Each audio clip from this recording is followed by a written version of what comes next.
This is The Wire for 2300 Zulu, November 5th, 2025. Precedence is routine. Information cutoff is 2200. Bottom line up front. Another migrant criminal mistakenly released in South London almost a week ago. Plane crash in Kentucky results in 11 fatalities as several remain missing. Vehicle ramming attack conducted in France. Beginning with international events, in the United Kingdom this morning, the Metropolitan Police revealed that another migrant criminal had mistakenly been released by the prison services in South London. Brahim Kadour Sharif, an Algerian migrant, was released in South London allegedly by accident over a week ago, while he was serving a sentence for trespassing with intent to burglarize.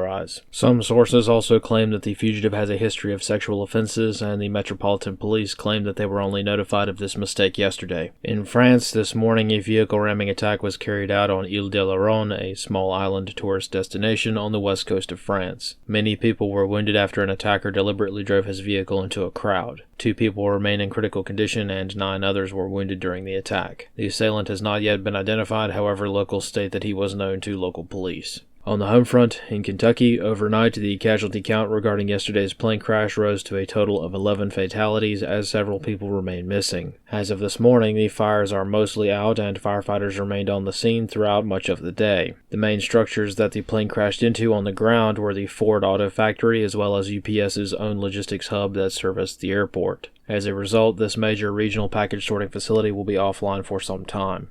Around the United States, the roll-up of yesterday's election resulted in a near-total victory for Democrat candidates across the board. Zohran Mamdani was elected mayor of New York City by a wide margin, and Abigail Spanberger won the governorship in Virginia. Also in Virginia, Ghazala Hashmi won the election for lieutenant governor, making her the first Muslim woman to hold the office in state history. Jay Jones also won his election for attorney general despite the scandal during his campaign surrounding his comments calling for the murder of his enemy's wife and children in a text exchange. Analysts comment. Jones also quite literally tried to kick a dog at a polling place on election day, which, although a unique campaign tactic, didn't seem to hurt his election chances either. Analyst comments for this wire.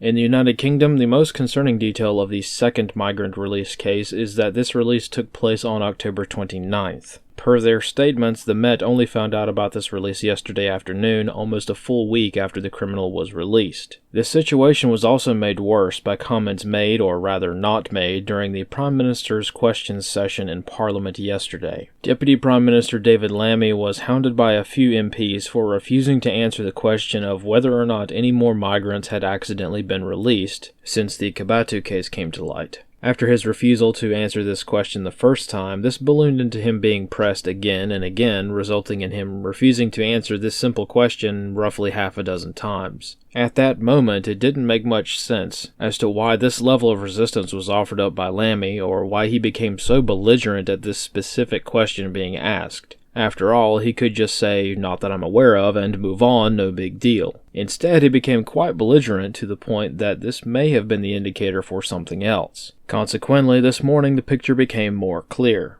At the exact moment that he was answering questions in Parliament, the story was about to break regarding the second mistakenly released migrant. He has probably known about this release for a few days, thus the dodging of the question in Parliament yesterday. Interestingly, it is the specificity of this question that probably triggered the Met even acknowledging the release in the first place. Going after the Deputy Prime Minister with such a specific question conveys the idea that the MP asking the question knows that there has been another prisoner release. Asking this question at all reveals the jig is up. Nevertheless, in less than 12 hours, Lammy has pivoted to outrage at the prisoner release, completely ignoring that just yesterday afternoon he was insulting MPs for suggesting that this exact situation is what happened. In short, it's bad enough that a second migrant criminal was let out of prison allegedly by mistake, but the poorly constructed cover-up of the second scandal will probably send tensions throughout the Isles to new heights. Little details like this will be important to consider throughout the UK, but also here in the United States, as some parts of the country, such as New York, start to experience the woes that have become all too familiar throughout Western civilization. This concludes The Wire for 2300 Zulu, November 5th, 2025.